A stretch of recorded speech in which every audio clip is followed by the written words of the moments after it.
Hey guys, it's me again, just another gamer, and as per usual, on Mondays we'll be doing on the exclusive summoning reviews. And let's have a look at what we have today.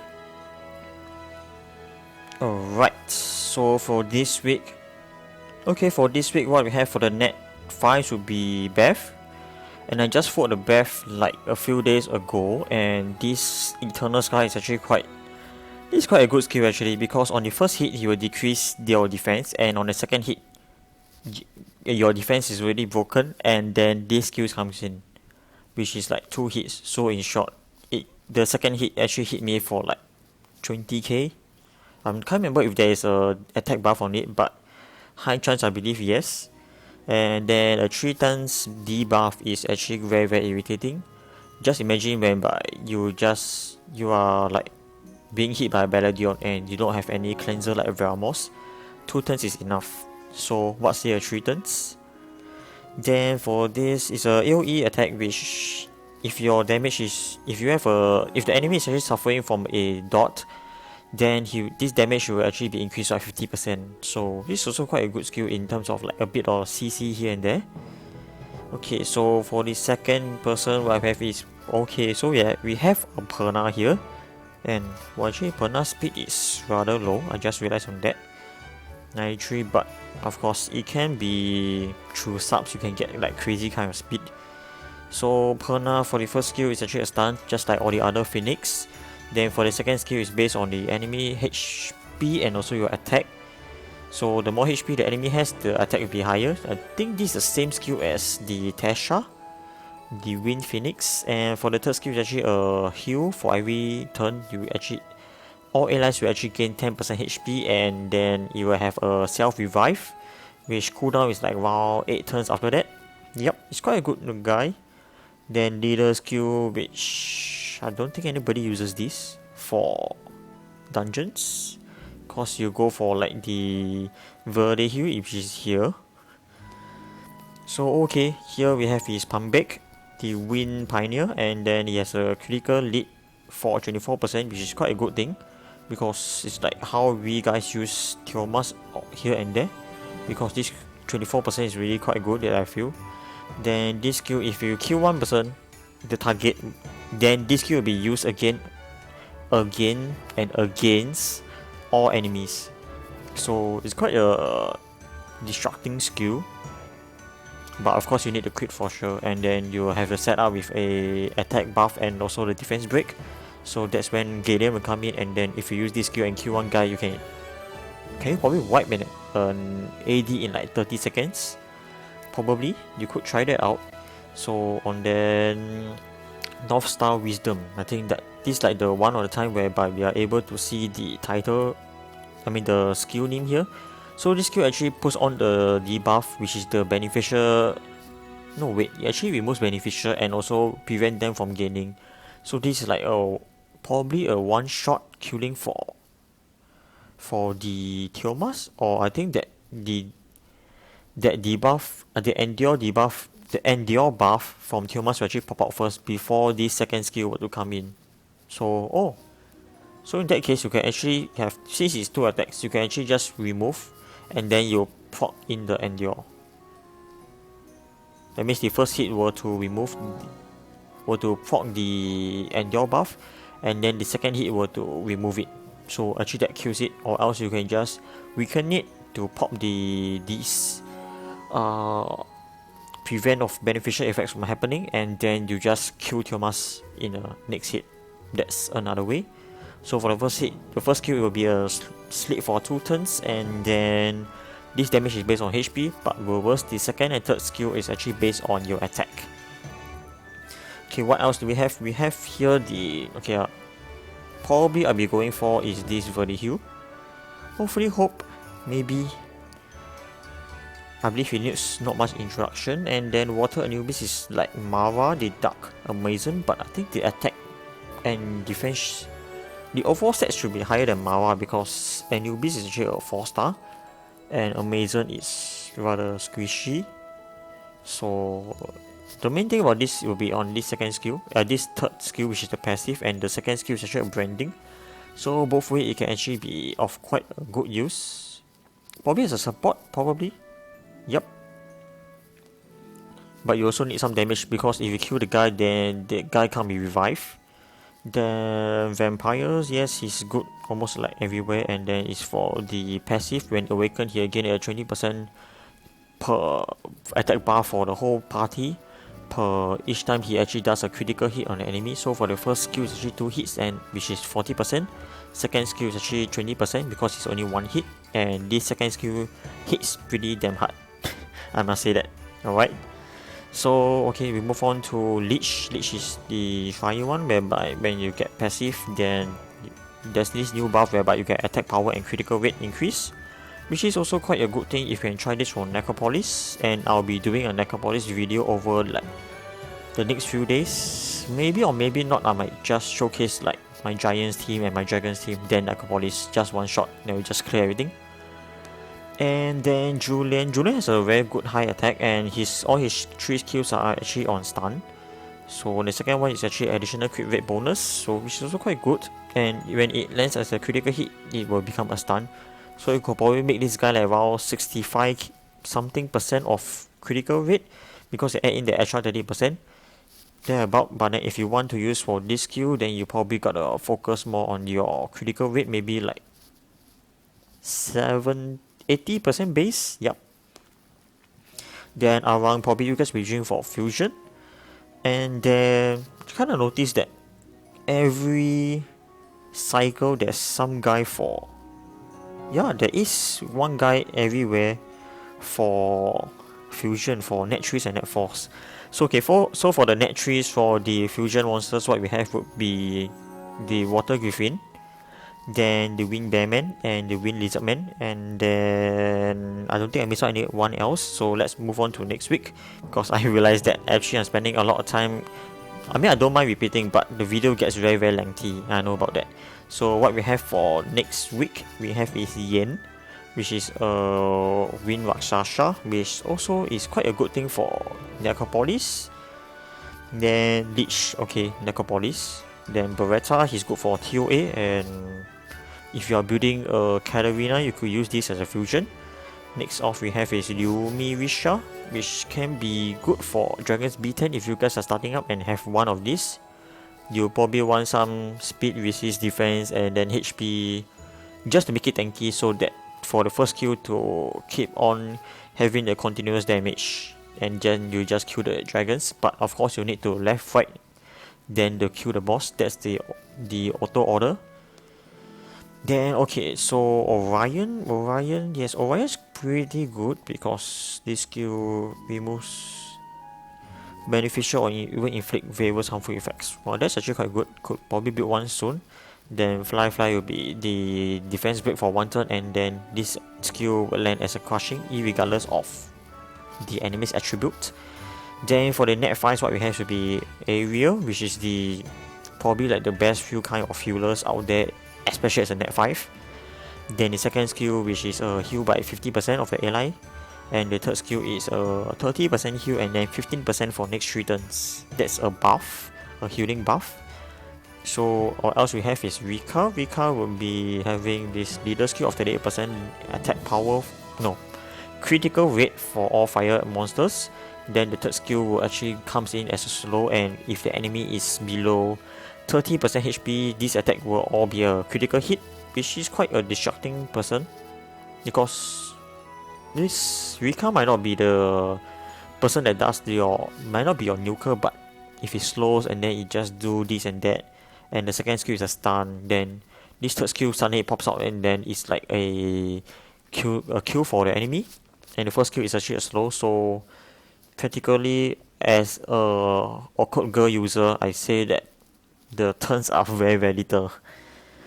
Okay, so as gone through the net 4s and net 3s, then let's continue on with the... Sorry, I'm having a message, so I was reading that. Okay, so for the net 3s, what we have for our fusion monsters, that will be the Water Inugami, then the Fire Werewolf, which is for, I think, for Beretta also, and then the Wind Inferno and the Wind Amazon. So, or else we'll be building a Bernard, which is also a good thing. Okay, so we are not scroll down until I will not scroll down until I complete the in 2 weeks time, because I have not seen what is actually coming out in that will be 3 weeks time. Okay, so what we have in 2 weeks time, we have actually it's quite a nice set out here, because we have Camilla, which has this heal, and then when you get hit by the critical hit, you actually remove all the effects, all the harmful effects from it, and it recovers 10% HP each turn. It's quite a good solo guy. And the second skill is based on the enemy's HP and actually decrease its speed. So okay, that's very good also. And then if you kill somebody with first skill, the second skill will be Fog. Yep, like all the other Valkyries. Then for Rakan as usual, I would just say that you use a will set on it, because when you start off as a immunity, you probably can have immunity for all the rest of your whole arena battle, because this skill when it makes is 3 turns, and then 3 turns again, and that, yeah, I mean, you won't actually be without this attack buff and the immunity unless you got seized or unless you press the wrong button. Then what else we have is Edna. Edna is 33% critical rate of all A-line monsters in the arena. So the same as Camilla. Yep, it's the same as Camilla. Quite a good thing to look for. Then Capture actually does quite a big damage, and the chances of enemy being stunned increases as the enemy HP decreases. Okay, so this quite a good skill, because I always see that these rings around it is like it's going to like capture the enemy, but I didn't really see that it actually got stunned. But anyways, let's move on to the second skill. Second skill is attack all enemies by 2 times, and then before. Okay, so this is a AoE mass defense break, and then we have 50% chance. Yeah, 50% chance per hit that you weaken the defense. So I have a Naviel and I have Ritesh. If I add this guy in, that would be like a killer. And then if I just use this 33% as a leader, then probably like a Chloe or a Gillian. Okay, will I be able to like clear the enemies in like one go? I'm not sure. Or probably like a buff remover like Soha for the start. And then this skill is the default, which actually has a chance to inflict continuous damage at 2 turns for 50% chance. So let's move on to the Net Force. So if you guys are starting up as a new player for Giants B10, Overwatch is really a good one. I have Overwatch, and then right now, because at the start of the game, what you'll be doing for will be on dots to kill the bosses. Even Beretta for Dragons B10, it also happens, and people are using it. Then so Overwatch, you start off with dots, then you slowly proceed on to having damage, whereby that's when you play all your lower HP guys. Instead of like those 30-40k HP, you'll be playing like those 15 to 20k HP or even lower, and then you just one shot the bosses. You will kill the bosses faster in shot. And that's also with the defense break and also the attack power buff, or defense power buff if you are using like a copper for Giants B10, because I'm using it. Okay, so let's move on to. Okay, we have this Lexi, which the second skill is a branding. I'm quite clear of that. Third skill, I remember saying this: if you're using a heal, your heal will be half, and then this passive is like Slay of Darien, so it's like upgraded, but it could be a double-edged sword, because your heal will be decreased by 50% unless you're using like Chasun or Shren. Then your heal will not be affected by this, I believe so. Yep. Then branding, yes, branding actually increases the damage taken for the target if it's having the branding on by 25% damage. So if like a mob has branding on it and you hit it for say a 20k, you'll be hitting a 25k instead. So that's the 25% increase. Yep. Then for the first skill, actually decreases the enemy's defense, but 25% chance is rather low. If you guys are building this, you could probably just do on some accuracy and some damage. But as Lexi and Stella, which is the fire and the water assassin respectively, I think that is kind of lag or something, because it's an attacker but it having all these support kind of debuffs. Other than Stella, which the third skill does not really in my opinion, doesn't really make much sense, I feel, because it's like you need like 300 speed in order to hit to hit the max number of like 7 hits. That's like, and then you need like additional 25. It's a base of 4 hits, and then every hit is a 25%. No, I mean 25 speed to actually hit one more hit, to hit another hit. So you just need like, even filling up for 275 speed is a problem, I guess. I'm not sure if the leader buff and all the respective buff actually helps. Then, okay, let's move on. Hua, okay, Hua will be using it's good for Necro and good for TOA. So this unit is quite versatile and useful, and then I don't know how to use her, but for like Conqueror 2 players, they've been telling me that Hua is actually really good in Arena. So you guys could actually try it. My Hua is pretty slow right now for Necropolis. And then, okay, yup, we have this Water Horus, which second skill is... Okay, so you build this guy with super speed. Then for this skill will be on the attack power buff and critical rate for all allies. And then you make one target invincible. So you could just probably use this skill. Then you cast on Katarina. Then you are pretty much good to go. Yup. And the first skill actually decreases the attack bar by 30%. Okay, doesn't really matter much. And then this attack all and decreases their bar by 30% and slow their speed. Wow, actually that's good, slowing their speed. And the damage is based on your attack speed. Which is pretty good, I had said so. Then Undyne or Undine, whatever. Okay, this guy I believe most of you guys will be using for the fusion. Then, okay, for the net trees, what we have here would be using the Fire Beast Hunter. That's quite an important one, whereby because it's not farmable. And Magical Archer, but this has as a secret dungeon. Then Water Golem also has a secret dungeon. And is that all 3 guys? Yep, I think that's all 3 guys as far as I know. And none of them are win. Okay. So, Illusion. So what we got in like 3 weeks time, we have a Lucian. Then the Ritash. Okay, Ritash I believe is quite known. It has a Meditate which is 40% heal. Unless if your HP is below 50%, it will heal itself instead. If it has more than 50%, it will heal 40% of the unit that has the lowest HP in your party.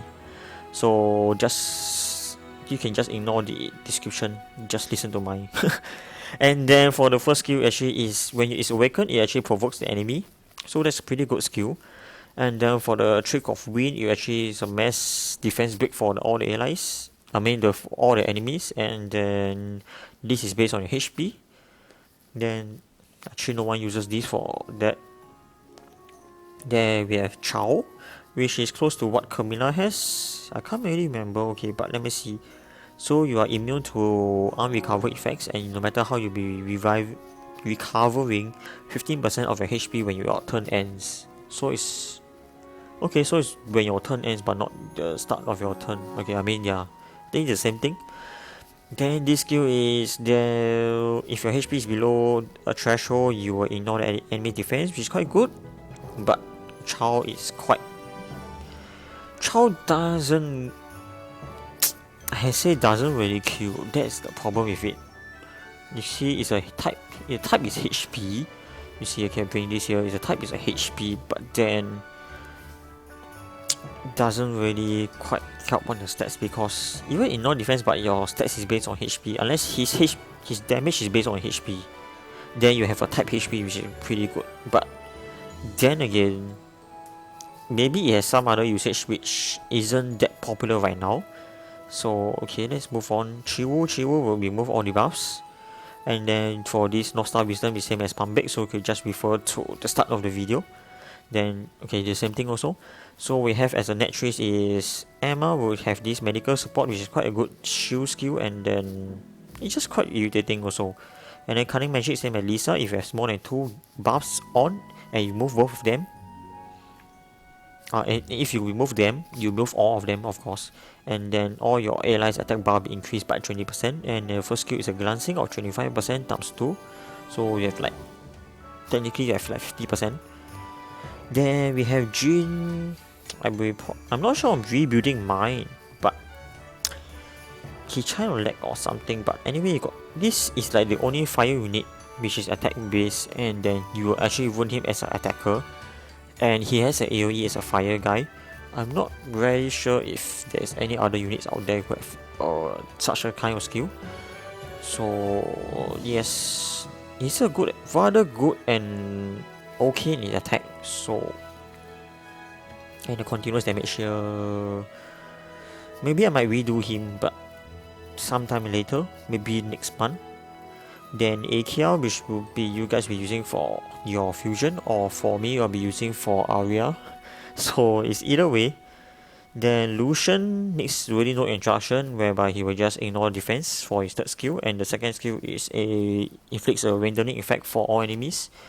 Then for the Windsleaf Feet, if you guys are building for a Giants B10 early team, the previous cycle, which will be in 2 weeks time, I mean the previous from this cycle, which is in like 2 weeks time, you have a Overwatchy, and then if you get a Cases from here, this can actually be useful for your Giants B10 team, because that was actually how I started out. I had like a Bernard, then a Shannon, which is the Wind Pixie, then a Cases, and then the Overwatchy, and the last unit I believe it would be Valmos. Yep, these are my units for my Giants B10 for early game. Okay, so what else do we have? We have here is the fusion. We have is Water Harpy, then the Water Martial Cat, yes. Then is there only like 2 units? I think I'm right. So without much further ado, should I go for the... I mean, without much further ado, I'll be doing my summons, of course, and then I'm just thinking if whether I should just go for Verdihill today. Yes, I completed my TOA yesterday, and then I've completed the 4K thing some just like a few days ago. Okay, I think I only have 9 summons. That doesn't really quite give much of a difference. I think I'll just do some summons, then we'll see how, then or else I'll just do mysticals. Let's go for it. Let's see what we have today. Drunken Master. I know the rates was damn bad on like Friday, and like let's just hope for something. Okay, let's see. Maybe I'll just do like 5 mystical, then we'll go back to that. At least I'll just hope for 1 lightning before I stop today's video. Okay. Fire Viking. That's 9 summons without anything. Let's go for this. That's 10. Though I shouldn't be counting. A fairy. There is a fairy today. I think I missed out on that. I don't think the last one will make any difference. Yup, it sure did. Okay, we won't stop until probably they give me a lightning, whereby maybe I can just play something today. Okay, I got a high elemental. Unless I hit the max number of slots, which is 100. Okay, I guess I'll relock for a while. Then we'll see how or what we can actually go for. Alright, we are back, and let's hope for something out of this. 5 more scores, I guess. Let's do it. Okay, so this is the first one. Wonder what we'll get. Okay, I'm dying. Probably I'll fitting it to Delphi maybe. Let's see, I think we just do 4 more, and then we just specs out my slots. I'll probably just do a mass. I need to do a 2x rather soon. Okay, so that's all for today, and then unless there's a friend who is summoning with me, let me just have a look. Alright, so or else then goodbye. Then I'll see you guys in a few days time, because my exam will be over tomorrow, and then we'll see. Alright then, till then take care guys.